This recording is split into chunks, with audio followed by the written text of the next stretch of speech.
ನಾಡಪ್ರಭು ಕೆಂಪೇಗೌಡ 517ನೇ ಜಯಂತಿಯನ್ನು ರಾಜ್ಯಾದ್ಯಂತ ಇಂದು ಆಚರಿಸಲಾಗುತ್ತಿದೆ. ಬೆಂಗಳೂರು ಸೇರಿದಂತೆ ಹಲವೆಡೆ ಅದ್ದೂರಿ ಕಾರ್ಯಕ್ರಮಗಳನ್ನು ಆಯೋಜಿಸಲಾಗಿದೆ. ಮುಖ್ಯಮಂತ್ರಿ ಡಿಕೆ ಶಿವಕುಮಾರ್, ಸಾರಿಗೆ ಸಚಿವ ಭೈರತಿ ಸುರೇಶ್, ಬಿಜೆಪಿ ರಾಜ್ಯಾಧ್ಯಕ್ಷ ಬಿವೈ ವಿಜಯೇಂದ್ರ, ಮಾಜಿ ಉಪಮುಖ್ಯಮಂತ್ರಿ ಡಾಕ್ಟರ್ ಸಿಎನ್ ಅಶ್ವತ್ಥನಾರಾಯಣ ಸೇರಿದಂತೆ ಅನೇಕರು ಕೆಂಪೇಗೌಡರ ಪ್ರತಿಮೆಗೆ ಮಾಲಾರ್ಪಣೆ ಮಾಡಿ ಗೌರವ ಸಲ್ಲಿಸಿದರು. ಕೆಂಪೇಗೌಡ ಜಯಂತಿ ಅಂಗವಾಗಿ ಕೆಂಪೇಗೌಡ ಬಡಾವಣೆಯಲ್ಲಿ ನಿರ್ಮಿಸಲಾಗಿರುವ ಎಸ್ಎಂ ಕೃಷ್ಣ ದಶಪಥ ರಸ್ತೆ ಲೋಕಾರ್ಪಣೆ, ಕೆಂಪೇಗೌಡ ಸ್ಮಾರಕ ಅನಾವರಣ, ಸಸಿ ನೆಡುವ ಬೃಹತ್ ಹಸಿರು ಅಭಿಯಾನ ಮತ್ತು 7 ಪುರಜ್ಯೋತಿಗಳನ್ನು ಸ್ವೀಕರಿಸುವ ಕಾರ್ಯಕ್ರಮಗಳನ್ನು ಚೆಲ್ಲಘಟ್ಟದಲ್ಲಿ ಆಯೋಜಿಸಲಾಗಿದೆ.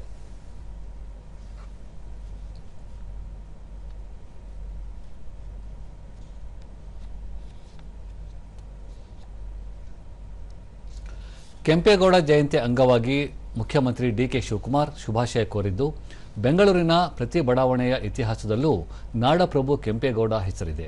ಇಲ್ಲಿ ಅರಳುವ ಪ್ರತಿ ತಂತ್ರಜ್ಞಾನದ ಕನಸಿನಲ್ಲೂ ಅವರ ದೃಷ್ಟಿಕೋನೀಯ ಬೆಳಕಿದೆ ಎಂದು ಬಣ್ಣಿಸಿದ್ದಾರೆ. ಕೇಂದ್ರ ಸಚಿವ ಎಚ್ ಡಿ ಕುಮಾರಸ್ವಾಮಿ ತಮ್ಮ ಸಂದೇಶದಲ್ಲಿ ವಿಶ್ವವಿಖ್ಯಾತ ಬೆಂಗಳೂರು ನಗರದ ನಿರ್ಮಾತೃ, ದಕ್ಷ ಆಡಳಿತಗಾರರಾಗಿದ್ದ ನಾಡಪ್ರಭು ಕೆಂಪೇಗೌಡರನ್ನು ಅತ್ಯಂತ ಭಕ್ತಿ ಮತ್ತು ಹೆಮ್ಮೆಯಿಂದ ಸ್ಮರಿಸಿ ಗೌರವಿಸುತ್ತೇನೆ ಎಂದು ಹೇಳಿದ್ದಾರೆ.